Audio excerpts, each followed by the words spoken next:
¿Has tenido un día malo? Pero me refiero a esos en los que volteas al cielo y solo ruegas porque el día llegue a su final. De esos en los que sin fuerzas llegas decaído a tu cama sin ganas de saber nada del mundo. La Biblia nos narra en el capítulo 4 de Hechos un día malo para la iglesia primitiva. Han pasado solo 2 capítulos desde el día de Pentecostés y nuestros queridos protagonistas tienen que enfrentar uno de sus primeros desafíos. Y vaya desafío. Después de salir de la cárcel, enfrentarse a intereses y amenazas de la Junta Suprema, Pedro y Juan regresan con los demás apóstoles con miedo. Bueno, ¿y qué hicieron estos hombres para ganarse todo esto? Nada, hicieron lo que Jesús les había enseñado. Con poder del cielo levantaron a una persona que no podía caminar. O eso es lo que apreciamos a primera vista. Pero estos hombres habían ido más allá de solo sanar a un enfermo. Estaban rompiendo paradigmas realmente. Se encargaron, quizás sin querer, de tocar esas principales oposiciones que hasta el día de hoy la iglesia sigue teniendo. Estoy hablando de las costumbres. Para esto tenemos que regresar un poquito. Hechos 3 nos cuenta que Pedro y Juan fueron al templo un día como a las 3 de la tarde. En el versículo 1 nos dice que a esa hora los judíos acostumbraban ir a orar. También nos pinta el escenario de una persona que se convirtió en parte de la utilería del templo. Nos dice que todos los días un hombre que nunca había podido caminar era llevado a una de las entradas del templo. Este hombre se dedicaba a pedir limosnas y este día no fue la excepción. Vio a Pedro y a Juan y les pidió una limosna. Conforme fui leyendo esta historia en Hechos, me di cuenta que las oposiciones que enfrenta hoy en día la iglesia son las mismas a las que enfrentaron Pedro y Juan en su momento. En su esencia, evidentemente. Y la costumbre, lamentablemente, es algo que se ha ido arraigando poco a poco en nuestra iglesia. Ya sé y entiendo que la iglesia somos cada uno de nosotros. Nosotros somos templo del Espíritu Santo. Sí, yo lo entiendo. En este momento voy a hacer referencia a iglesia como cuerpo, como un conjunto. En el solo versículo 1 observaba cómo hasta nuestros comportamientos siguen la misma tendencia de hace muchos años. Nos dice literal, un día como a las 3 de la tarde. A esa hora los judíos acostumbraban a orar. Dime si no te suena conocido. Un día específico de la semana, una hora específica del día, un grupo de personas se reúnen en un lugar. Suena escalofriantemente similar a cómo se maneja la iglesia hoy en día. Me parece impresionante cómo la costumbre en ese templo se había arraigado tanto que inclusive esta persona que no podía caminar ya sabía a lo que se acercaban las personas. Y esto lo puedo observar en el versículo 3 y 4, donde dice que tan pronto el hombre vio a Pedro y a Juan, les pidió dinero.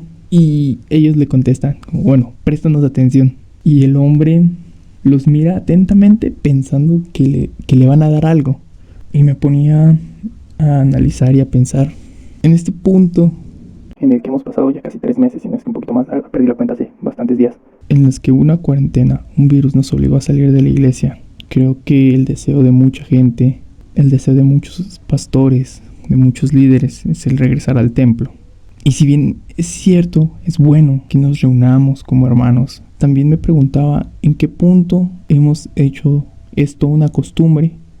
Porque después de todo es más fácil ir un día domingo a la iglesia para que un pastor nos diga lo que Dios le reveló, a nosotros estar buscando constantemente a Dios para ver qué es lo que Él nos quiere decir. Después de todo es más fácil ir a escuchar a un grupo de música y cantar a la par con ellos para adorar a Dios, que con nuestras desafinadas voces levantar cantos de alegría y de adoración a nuestro Dios. Creo que nos hemos vuelto una iglesia perezosa. Vimos que las cosas funcionaban, si era el pastor el que hacía las cosas por nosotros y nosotros solamente estirábamos la manito para recibir. Y si en algún momento nosotros nos convertimos en este hombre y Dios nos decía, préstame atención, y nosotros lo que hacíamos era estirar la mano pensando que nos iba a dar algo. Quizá hicimos de la iglesia una rutina, un ritual, y es por eso que en este momento nos falta. La gente extraña el templo porque sus ojos estaban puestos en el lugar y no en Dios. Versículos más adelante, en el capítulo 3, Pedro habla frente al templo y él dice que hubo un momento en el que Pilato dio a escoger entre un asesino y Jesús, y dejaron libre al asesino, matando a Jesús, el único que podía darles la vida eterna. Lo mataron.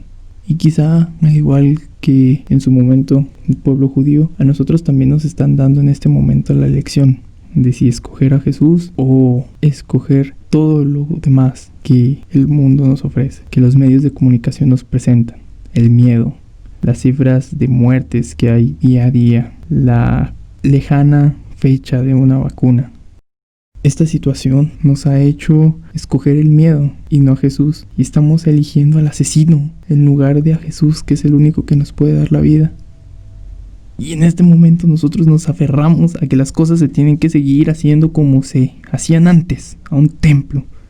Tampoco podemos caer en el punto de conformarnos y decir como, bueno, igual desde aquí de internet es más fácil hacer las cosas y podemos llegar a más gente, porque las labores de una iglesia van más allá, solo hablar bonito. Tenemos que ir y hacer discípulos, renovar nuestro entendimiento. Díganme, ¿qué mejor momento para hablar de un Dios que sana que en una pandemia? ¿Qué mejor momento para hablar de un Dios que provee que en un momento en el que el desempleo está creciendo a nivel mundial? Pero estamos tan acomodados a lo que ya hacíamos que seguimos esperando el día en que digan las iglesias se abren. ¿A qué queremos regresar? ¿A lo mismo? Cuando las iglesias estaban abiertas, los pastores tenían que rogar porque la gente fuera al ayuno, a la vigilia. A eso queremos volver. Y sumado a la comodidad, así como Pedro y Juan, cuando fueron puestos en libertad, el miedo es otra cosa que está muy presente en este momento. ¿Por qué vas a elegir el miedo por sobre Jesús que resucitó de entre los muertos? En el capítulo 4, verso 23 al 31, nos dice que los apóstoles no se quedaron con el miedo, sino que decidieron orar.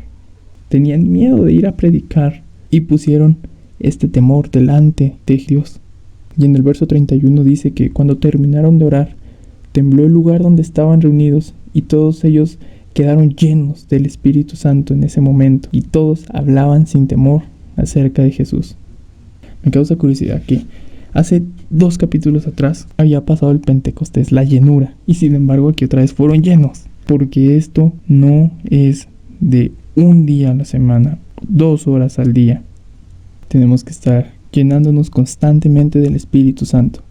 En fin, creo que ya estoy hablando mucho, pero hoy quiero que decidas a quién vas a escoger. Si vas a permitir que la costumbre y el miedo que se está generando actualmente domine tu vida, o vas a voltear a ver a Jesús, aquel que ya te dio la libertad. Dime, ¿tú igual que el pueblo judío vas a dejar libre a un asesino?